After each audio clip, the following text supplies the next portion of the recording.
प्यार का इंतजार। प्रिय पाठकों, इस बार मैं आपके लिए एक अलग ही किस्म की प्रेम कहानी ला रहा हूँ। ये एक ऐसी लड़की छवि की कहानी है जिसे जीवन में दुख ही दुख मिलते हैं और जिसे अपने प्यार का इंतज़ार था और बहुत बहुत ही मुश्किलों के बाद उसका ये इंतज़ार ख़त्म होता है। आशा करता हूँ आपको पसंद आएगी। आपके कमेंट्स का इंतज़ार रहेगा। ये कहानी पूरी तरह से काल्पनिक है। इसका या इसके पात्रों का किसी से कोई वास्ता नहीं है। ये पात्र मेरे अपनी बनाए हुए हैं, मेरे अपने से बनाए हुए हैं और ये कहानी भी पूर्णतया मेरे अपनी है।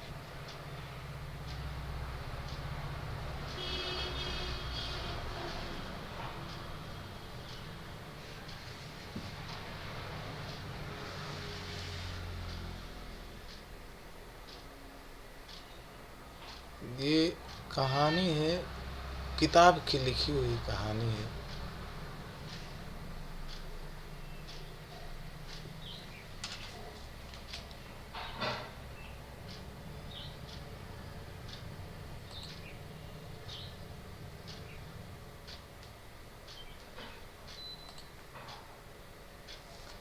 अरे कर्मजली, कहाँ मर गई? सो गई क्या? तुझे पता नहीं तेरी लल्ला के उठने का टाइम हो गया है। दूध लेकर आ। अभी तक चाय नहीं बनी। चूल्हे ने पकड़ लिया क्या? चाची की आवाज सुनकर ग्लास में चाय डालती छवि के हाथ हल्के से कांपे। चाय उसके हाथ पर गिर गई, पर उसने जल्दी से चाय उठाई और चाचा चाची को देने चल दी। 2 घंटे से चाय बना रही है। अब लल्ला का दूध भी तैयार रख, उठता ही होगा। और टाइम पर नजर रखा कर, तेरे चाचा जी ने काम पर भी जाना है। तेरे चाचा जी को काम पर भी जाना है। नाश्ता कब बनाएगी? कोई काम समय पर नहीं करती। चाची चाय पकड़ते हुए बोली। चाचा,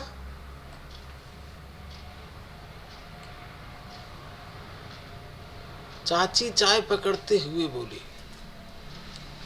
चाचा चुपचाप हमेशा की तरह फोन में बिजी था। उसने आकर जल्दी से गैस पर एक तरफ सब्जी रखी और दूसरी तरफ रोटी बनाने लगी। नाश्ता बनाने के बाद उसने जल्दी से झाड़ू लगाया। उसका कजिन संजय उठ गया था।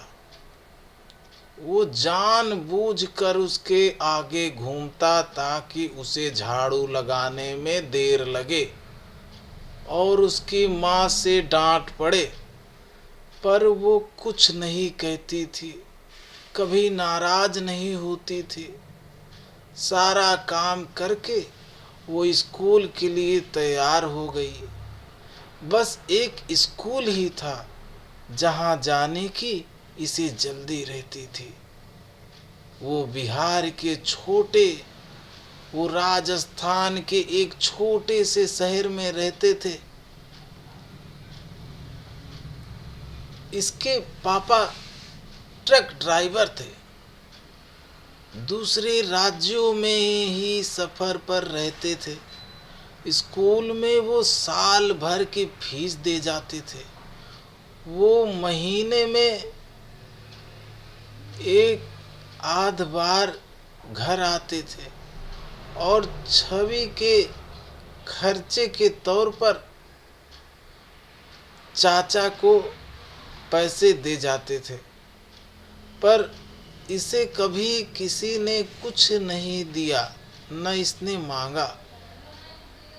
ये पढ़ने में अच्छी थी और स्कूल टीचर बनना चाहती थी। स्कूल में पूजा इसकी बेस्ट फ्रेंड थी। उसकी मम्मी इसके लिए खाने को रोज कुछ ना कुछ भेजती थी।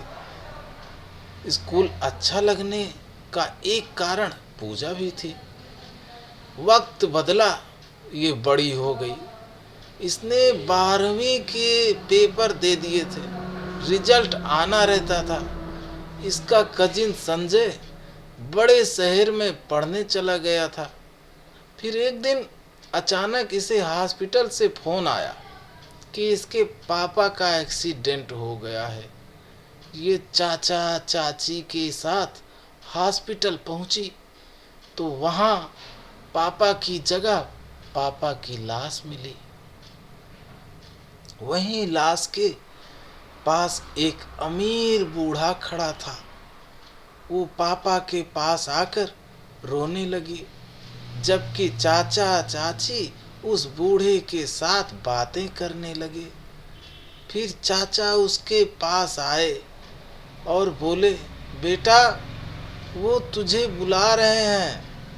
उनकी कार को बचाते हुए भैया का एक्सीडेंट हुआ है।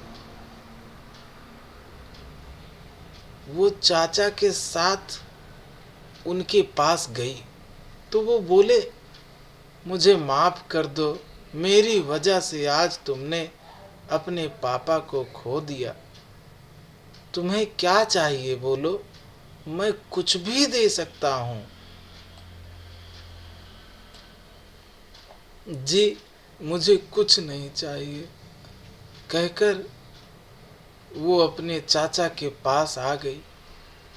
उसे पता नहीं था कि उसके कार में बैठने के बाद उसकी चाची ने उनसे पैसा ले लिया था। उसे पता नहीं था कि उसके कार में बैठने के बाद वे उसकी चाची से उसकी चाची ने उनसे पैसा ले लिया था। फिर उसके पापा के मरने के 2 महीने बाद उसके चाचा चाची उसे नौकरी लगवाने का कहकर शहर ले आए और वहाँ एक होटल में उसे एक बूढ़े आदमी को सौंपते हुए बोले, लीजिए अब ये आपकी है, लीजिए अब ये आपकी है, आप जो भी कहेंगे ये करेंगे। फिर छवि से बोले, बेटा तुम्हें इनके घर नौकरी करनी है। फिर छवि से बोले, बेटा तुम्हें इनके घर नौकरी करनी है, अब से यही तुम्हारे सब कुछ हैं, जैसा कहें वैसा करना। चाची ने उनसे चेक लेकर अपने पर्स में रख लिया। चाचा आप ऐसा क्यों कर रहे हो? मुझे इनके साथ नहीं जाना, मैं सारा काम करूंगी। चाची मैं आपका हर कहना मानूंगी, मुझे अपने साथ ले चलो। छवि चाची का हाथ पकड़कर रो पड़ी, लेकिन चाची उसे कार में धकेल उससे हाथ छुड़ाकर चली गई। देखिए मैंने इसकी पूरी कीमत दे दी है, इसलिए आइंदा मुझे अपनी शक्ल ना दिखाना। कहकर वो कार की पैसेंजर सीट पर आकर बैठ गए और ड्राइवर को कार चलाने को कहा। छवि जोर जोर से चिल्ला रही थी, चाचा, चाची, चुप हो जाओ, चिल्लाने का कोई फायदा नहीं है। जिन्हें तुम इतना रो रो कर बुला रही हो वो तुम्हें हमारे मालिक को बेच गए हैं। मैंने खुद उन्हें चेक दिया है। उन्होंने खुद माना है कि अब उन्हें तुमसे कुछ लेना देना नहीं है, उस बूढ़े ने कहा। उसकी बात सुनकर छवि चुप हो गई। आखिर वो कर भी क्या सकती थी। सफर लगभग 6 घंटे का था। उन्होंने आधे रास्ते जाकर होटल में खाना खाने के लिए कार रोकी, पर वो नहीं उतरी। सफर बहुत लंबा है, कब तक भूखी रहोगी, बूढ़े ने कहा। पर वो अपनी जगह से नहीं हिली। तब वो दोनों बारी बारी अपना खाना खाकर उसके लिए खाना पैक करा लाए। पर उसने खाना तो दूर उसकी तरफ देखा भी नहीं। तो फिर चल पड़े। वो सो गई। उसे पता ही नहीं चला कब वो अहमदाबाद पहुंचे। कार के रुकने से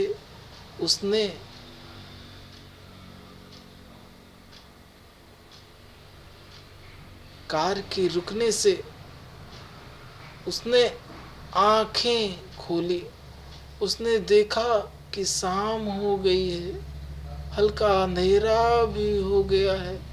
उसने देखा कि एक बहुत बड़े घर के बाहर कार रुकी थी। घर क्या महल था। इसने ऐसे महल किताबों में देखे थे। वो सोचने लगी, मुझे इतना बड़ा महल साफ करना पड़ेगा। चलो, जो मेरी किस्मत। वो कार से उतरी, सर पर पल्लू किया और उस बूढ़े के साथ चल दी। बड़ा शानदार दरवाजा खुला तो एक औरत आरती का थाल लिए आई और इसकी आरती उतारी। पर उसने मुंह चढ़ा रखा था, मानो इससे चिढ़ती हो। औरत के पीछे वही हॉस्पिटल में मिला बूढ़ा खड़ा था। वो बोला, बेटे, इसके पैर छुओ। ये तुम्हारी जेठानी है और ये जेठ है और मेरे भी, मैं तुम्हारा ससुर हूँ। वो पागलों की तरह उनकी तरफ देखने लगी। ससुर, जेठ, जेठानी। लेकिन उसने फिर भी उनके पैर छुए। फिर वो उसे अंदर ले आए। अंदर से घर और भी सुंदर था। शिवानी, जाओ इसके कपड़े बदलवा दो, उसके ससुर ने उसकी जेठानी को कहा। वो उसे लेकर ऊपर एक कमरे में आई और वहां अलमारी से एक लाल साड़ी पहनने को दी। इसे पहन कर नीचे आ जाना, वहां मेकअप का सामान है, लगा लेना। फिर मेकअप के सामान में से काजल उठाकर बोली, ये काजल है, लिपस्टिक ना समझ लेना। छवि ने हल्के से सर हिला दिया।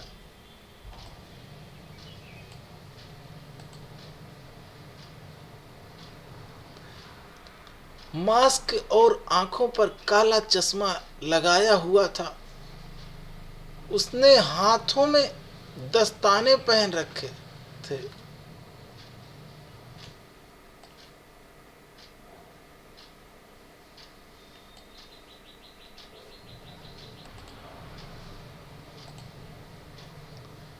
छवि ने अपने पुराने बेरंग से कपड़े उतारकर लाल साड़ी पहन ली। उसने हल्का सा मेकअप भी किया। वो खुद को शीशे में देखा तो खुद को पहचान ना सकी।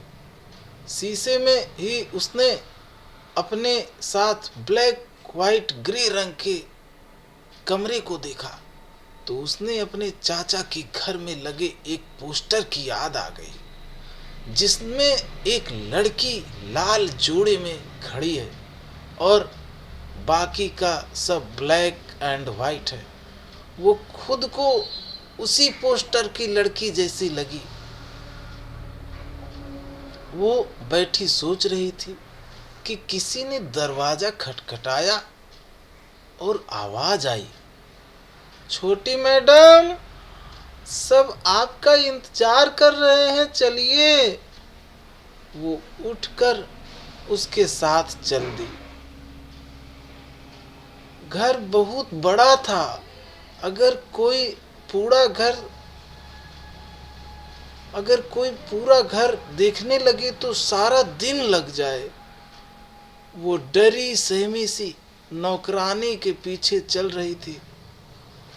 उसे पता चल रहा था कि वो लिफ्ट से नीचे जा रही है। कितनी फ्लोर है ये उसे पता ही नहीं था। उस बेचारी ने तो लिफ्ट ही आज पहली बार देखी थी। वो और घबरा गई। जैसे तैसे वो लोग ड्राइंग रूम में आए। वहाँ बहुत से लोग बैठे थे। इसने देखने के लिए सिर नहीं उठाया, सिर्फ आवाज सुनकर ही अंदाजा लगाया कि 10 के करीब लोग होंगे। उसे सोफे पर बिठा दिया गया। तभी उसके ससुर बोले, बेटी, आज से तुम हमारे परिवार का हिस्सा हो गई हो। आज तुम्हें तुम्हारे परिवार से मिलाते हैं। फिर एक हैंडसम सा लड़का आया। छवि ने बैठते वक्त उसे देखा था। ये गोरा चिट्टा और बहुत ही हैंडसम था।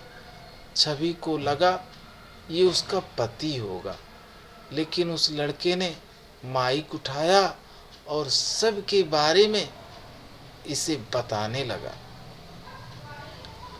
तो मैं हूँ इस घर का सबसे छोटा बेटा हर्ष। वैसे मेरा पूरा नाम हर्षवर्धन है, पर सब मुझे प्यार से हर्ष कहते हैं। आज के प्रोग्राम को होस्ट करूंगा। अब हम शुरू करते हैं आज का मुंह दिखाई का प्रोग्राम। आज की खास गेस्ट हमारी नई भाभी जो अपनी सीट पर बैठ गई हैं। सबसे पहले आए हमारे पूज्य पिताजी। आइए पापा। फिर हर्ष ने पापा को बुलाया। वो एक कमेंटेटर की तरह ही बोल रहा था। उसने पानी पिया, फिर बोलने लग गया। अब छवि को पता लगा कि ये उसका देवर है। उसे अपनी सोच पर घिन आई। वो अपने देवर को अपना पति कैसे समझ सकती है। तभी हर्ष की आवाज आई, ब्रेक के लिए क्षमा कीजिएगा, मैं पानी पीने गया था। हाँ, तो पापा ने भाभी को शगुन दिया। पता नहीं कितना दिया, लेकिन लगता है अच्छा खासा दिया होगा, क्योंकि पैकेट काफ़ी भारी दिख रहा है। साथ में ये पुश्तैनी कंगन भी दिए हैं।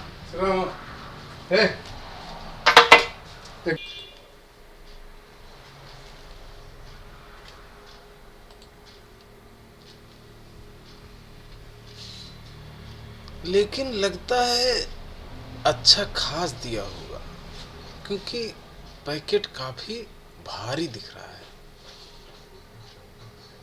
साथ में ये पुश्तैनी कंगन भी दिए हैं। पता नहीं सारे दे दिए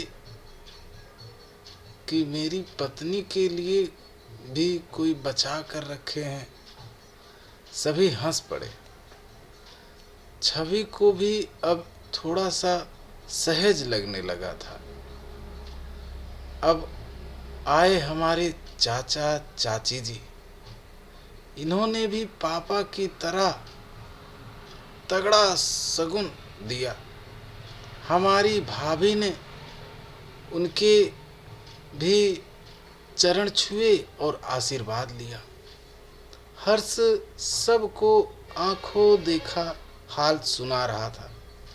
छवि सिर को झुकाए बैठी थी।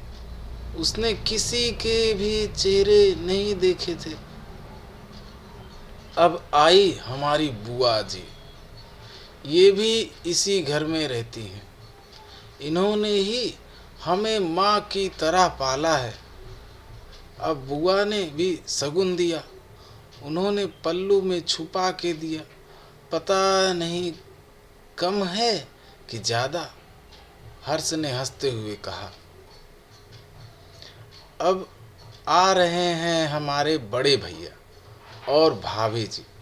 भैया ने शगुन दिया और खड़े हो गए, पर भाभी ने बड़े प्यार से छोटी भाभी का पल्लू ठीक किया, उसके कान में कुछ कहा और शायद उसे कह रही हैं, तेरे कंगन मेरे कंगन से बड़े कैसे। हा हा हा, जोक ऑफ द डे कहकर उसने सभी को हंसा दिया। अब एंड में ये हमारे चाचा जी की छोटी बेटी निम्मी और ये है हमारा इकलौता भतीजा प्रताप। इनके अलावा चाचा की बड़ी बेटी है सिम्मी। वो पढ़ाई के कारण नहीं आई। निम्मी और मैं हम दोनों कॉलेज में पढ़ते हैं। निम्मी और मैं हम दोनों कॉलेज में पढ़ते हैं। हमारे एग्ज़ाम बाद में हैं। हमारे प्रताप जी अभी 5वीं में पढ़ते हैं। सब हो गए, भाई कोई मुझे पानी दो। सब हो गए, भाई कोई मुझे पानी दो। वो सांस फूलने का बहाना बनाकर सोफे पर लेट गया। पानी पीने के बाद वो फिर खड़ा हो गया। सबके लिए चाय पानी आ गया था। हाँ जी, ब्रेक के बाद फिर हाजिर हैं आपका होस्ट हर्ष। अब बारी है भाभी के शगुन देने की। ये बुआ भाभी जी के पास आ गई हैं। सबसे पहले हमारे पापा के वफादार इस घर के हाउस कीपर सोम दादा। ये वही बूढ़ा आदमी था जो इसे वहाँ से लेकर आया है। अब ये दादा ने इन्हें प्रणाम किया और ये भाभी जी ने बुआ के कहने पर उन्हें पैकेट दिया। अब बारी आई सोम दादा की, दादी इमली माता की। लो, मेरे बोलते बोलते वो शगुन लेकर निकल भी गए। ऐसे ही उसने सारे नौकरों के नाम बोले। सारे अपने अपने पैसे लेकर दुआएं देकर चले गए। इस बीच छवि सोच रही थी कि उसकी शादी हुई किससे है। कोई उसकी बात भी नहीं कर रहा। जाने वो कैसा होगा। फिर बुआ के कहने पर छवि ने निम्मी और प्रताप को एक एक पैकेट दिया। फिर हर्ष बोला, बुआ ये गलत बात है। आपने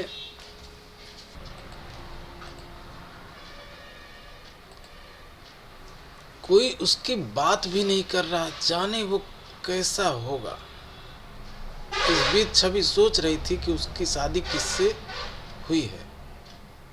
फिर बुआ के कहने पर छवि ने निम्मी और प्रताप को एक एक पैकेट दिए। फिर हर्ष बोला, बुआ ये गलत बात है, आपने मुझे कुछ नहीं दिलवाया, मेरा शगुन कहाँ है? तू देवर है, अपनी भाभी से मांग ले, बुआ बोली। तो वो जाकर छवि के बराबर बैठ गया और बोला, भाभी मेरा शगुन दीजिए। छवि ने निकाल के जल्दी से दे दिया।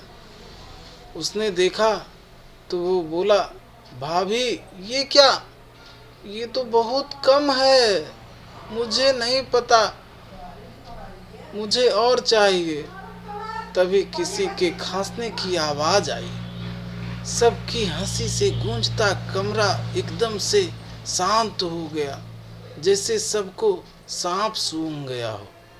छवि की समझ में कुछ नहीं आ रहा था। वो डर के मारे गर्दन भी उठा नहीं पा रही थी।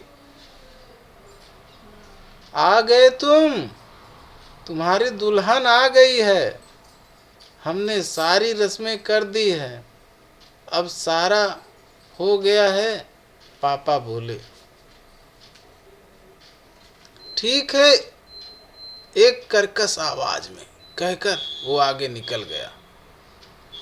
इसने मुंह पर मास्क और आंखों पर काला चश्मा लगाया हुआ था। उसने हाथों में दस्ताने पहन रखे थे। कद में 6 फुट के करीब था। वो चुपचाप ऊपर चला गया। सबने ऐसे सांस ली मानो सबकी सांसें उसके कदमों तले दबी हों। फिर 2 नौकरानियां छवि को उसके कमरे में ले गई। उसने इस बार ध्यान रखा, लिफ्ट से आते वक्त 2 नंबर दबाना है। फिर उतरकर दाईं तरफ दूसरा कमरा उसका था। दरवाज़ा खुला था। वो उसे बेड पर बिठाकर दरवाज़ा बंद करके चली गई।